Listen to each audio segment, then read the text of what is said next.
firstly, welcome to IIM Calcutta once again after so many years. Thank you. And I hope you have wonderful memories over here that you are reliving right now. I have a couple of questions that I want to ask you. Please. I would start with the fact that your journey at IIM Calcutta was in 1970s and went on to become a when you went on to become a global advocate of participatory research and social change. So, how did your time in IIM Calcutta shape your thinking and the values which later influenced your path towards this inclusive development? I graduated from IIM in 1974, and I, as you know, was the gold medalist topper of the batch. But I didn't want to join a corporate position. So I started my first job from IIM Calcutta. I became a junior faculty member and started teaching in the organizational behavioral group. And at that time, there were several professors who, of course, inspired me. And but I was told that if I want to teach, I should do PhD. So off I went to on a study leave to Case Western in US and came back for my field research because for a variety of reasons I didn't want to hang around in US. And I spent 1 year in among tribal communities in Udaipur district of Rajasthan.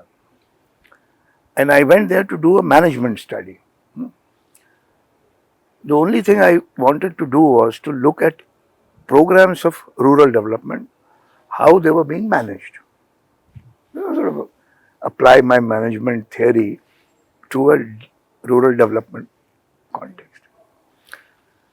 The only difference I did was I wanted to look at from the bottom up. I didn't start from the district administration. And I wanted to see what farmers were getting and what was their experience. So how managers of the program, how block agriculture officer, and that really had an enormous impact on me. Two things. First of all, as was obvious, that any kind of systematic, planned programming to deliver a set of resources and wasn't happening. And no monitoring, no evaluation. Things I had learned here at IIM. And so obvious there was sort of an obvious need for management inputs, let's put it this way. And secondly, which was more intriguing, was that I was bewildered that these semi-literate tribal farmers knew a great deal, which I didn't know. And I had some impeccable formal education. So I realized that there is a body of knowledge. At first time I realized that there is a body of knowledge other than that which we study in universities. And that body of knowledge arises out of lived experience, out of generational wisdom, and how can this body of knowledge be harnessed in order for development to happen? So the idea of participatory research is precisely this, that knowledge resides everywhere. My illiterate grandmother was very knowledgeable. That knowledge is also acquired through practice, through action. And of course, knowledge is acquired in classroom also, or in labs, whatever. So how can a program of development be designed and implemented that brings all this knowledge together? That's the simplified version of participatory research. Wow, that is quite insightful, and especially in a place such as B School, it's really nice to see other alternative forms, and which should be brought to the mainstream. Yeah. And you did exactly that. That is wonderful. So my next question would be PRIA, PRIA, which you founded in 1982, has been instrumental in strengthening citizen participation and grassroots democracy across the world. So, what inspired you to create an institution that is centered on participation, and how has that idea evolved over the last 4 decades? Um, is it so? Is it a follow up to what you felt while you were uh, going about and in the immersion that you had at the grassroots level? Well, the the first thing that I began to do was, and that's where my formal education came to help because it allowed me to open doors. Huh? Okay. When you say IIT, PhD, oh, in those days, mid Correct. 70s, late 70s, and so I realized that this was happening in literacy programs, women's development programs, uh, forestry programs, all top down. With so my first round of intervention was with bureaucracy and with the national government, but also state governments. So in Madhya Pradesh, Tamil Nadu, there was an early program on primary health care, and I got involved, started doing training of medical doctors. How do you look at health, not only curative? If you are a primary health center, primary health means I am the primary agent to look after my health. And that includes water, sanitation, nutrition. Huh? So health is not just absence of disease, more than that.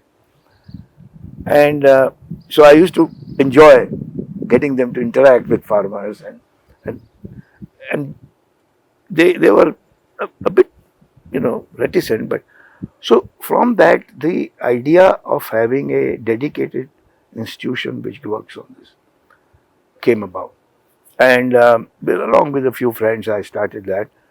The first set of things we were doing was around primary healthcare, literacy programs. You know, they were doing literacy programs, treating 40-year-old rural woman as stupid.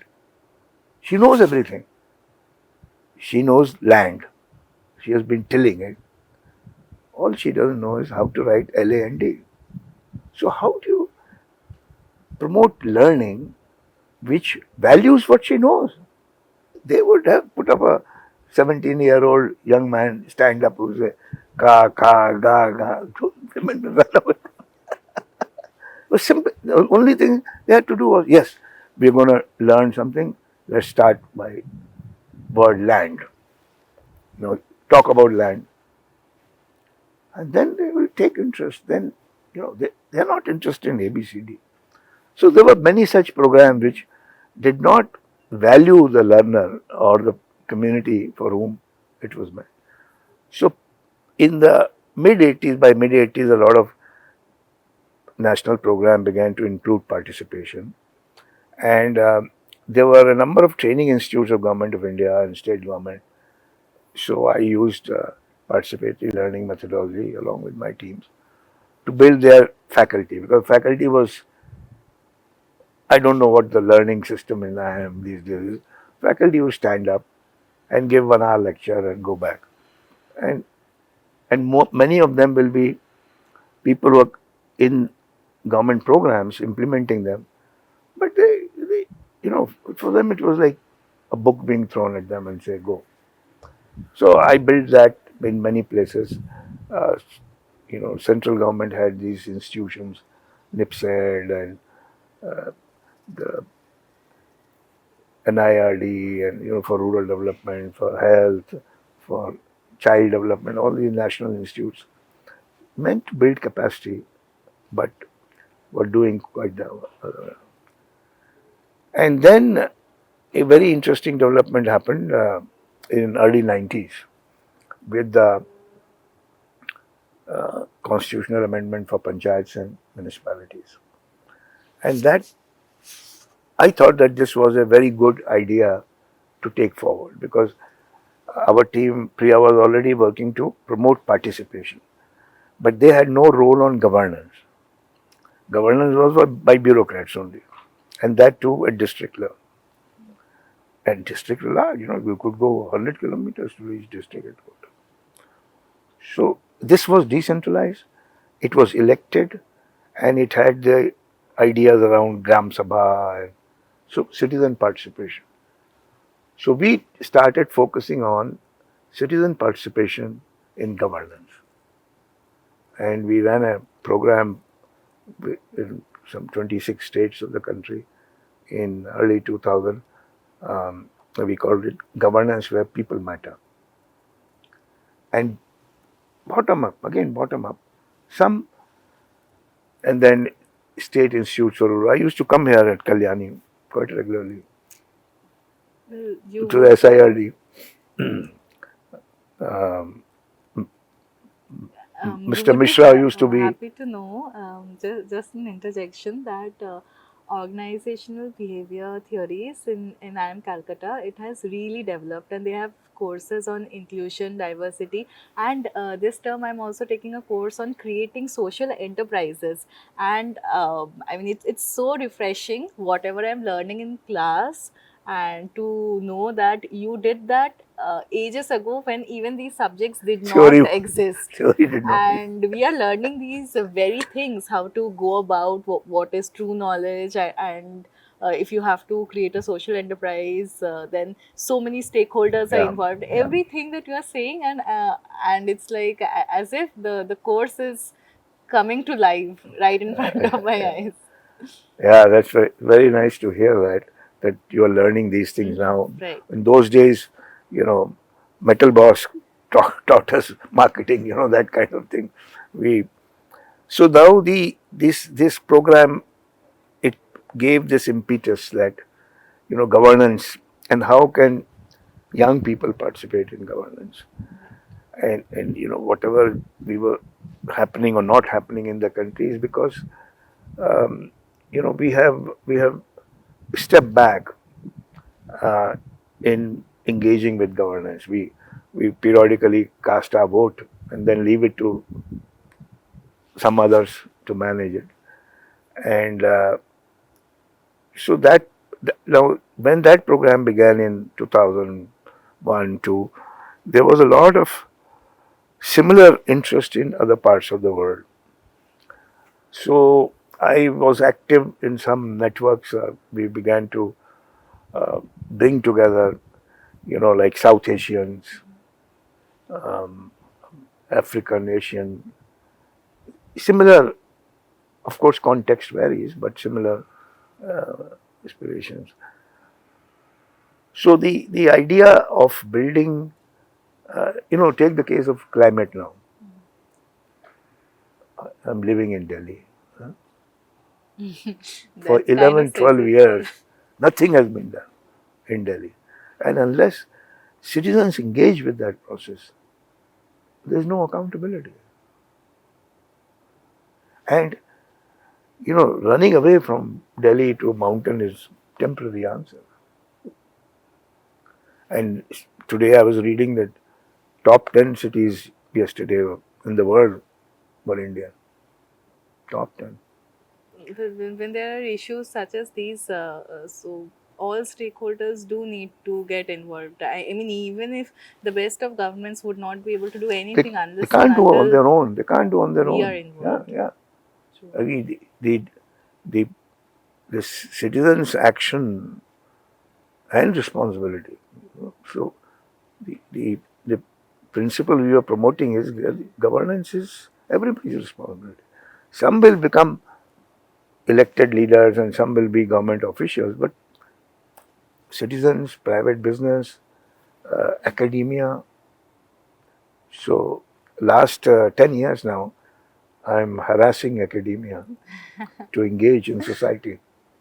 Uh, Well, as co-chair of the UNESCO Chair Mm. in Community-Based Research and Social Responsibility in Higher Education, you have bridged academia and community engagement. So, what role do you believe higher education institutions, especially business schools, should play in advancing social responsibility today? Three ideas I fresh in my mind yesterday. Foundation Day lecture at IIM, Bhubaneswar. Um, First, that original idea that build on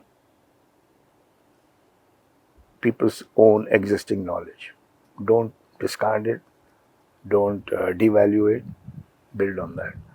So, business schools need to promote this idea that you know many things, but not all. And what you don't know, you need to find out to produce a sustainable enterprise. Second is what you mentioned about social enterprise. 85% of the economy is informal. How long will business schools only focus on the formal? The satisfaction and the impact we can have by studying the informal economy and contributing to that. You may not contribute there with a big package, but your contribution will make a difference. And social enterprises, you know, right now, clusters of women SHGs at the block level, farmer producer organizations, some 40,000 of them in the country, all struggling because they don't have management input. I ran a program in late 80s, mini social MBA. Mini social MBA for those who were, because I knew management here, those were who were working on livelihood programs. And there was a film, I'll send you the link if you're interested, called Bua Bhatiji. It teaches all principles of management to a Bua.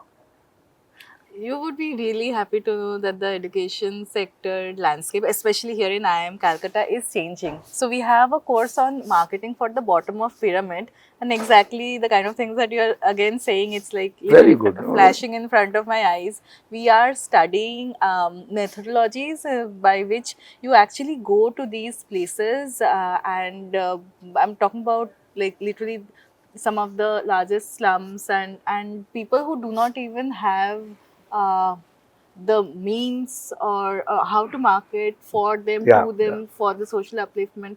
Even traditional subjects such as marketing can have that twist, and this is happening in each and every course. yeah. And I guess that's a very positive change. No, it's a great change, and I'm very happy to hear this is happening. I lost much of my professional contact with IIM Calcutta, but now maybe I'll renew them. Come and teach a course. Like that would be very valuable for our peers, Yeah, no, definitely. definitely. I'm And we would delighted to love to hear. have you I'm as happy a to guest come and lecturer teach a again. course because of what you just mentioned that this is Yeah. happening. And yesterday I was telling these young students there and their professors that, you know, you are in Odisha, predominantly tribals, predominantly small livelihood options, forest, land based, etc. Go to a study with them. We are actually doing a live project with a farmer producer organization in Orissa as we speak. Oh, really? It's under NDA, so I will not name it, but we are actually doing it as part of our class Oh, live project great. as well. Wonderful. That's great to hear. Great. So, so, Thank you for pioneering all of it. I guess well, that I mean, has I'm, quite so an I'm, impact. what I'm most delighted is that this is happening. Maybe perhaps today I get to meet some of those professors who are teaching these or some of the, Yeah. I can keep connected with them afterwards. So, sir, you have led a pioneering organization for more than 4 decades. So, what leadership lessons, both from your IIM Calcutta experience and from the field, would you like to share with young managers and aspiring leaders who want to lead with purpose? First of all, context matters. You can have a template,